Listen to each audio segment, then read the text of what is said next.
আমি আম ডাল করব।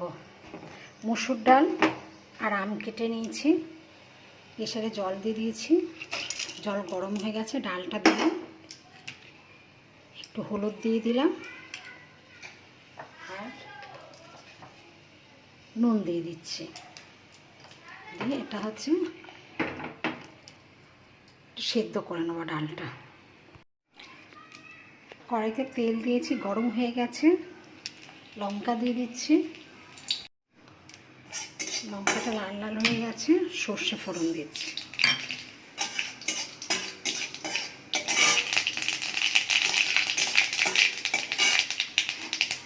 আমটা দিয়ে দিচ্ছি,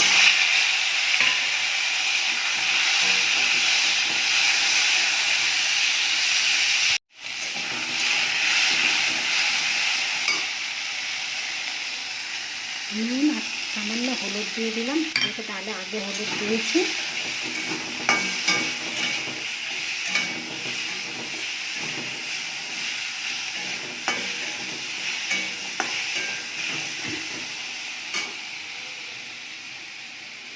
ডালটা সিদ্ধ করে রেখেছিলাম, এটা ঢেলে দিলাম।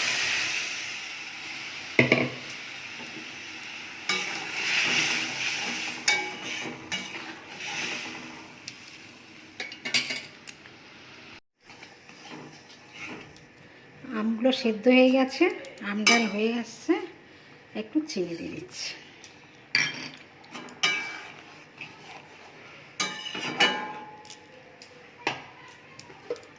ঢাকা দিয়ে দেব।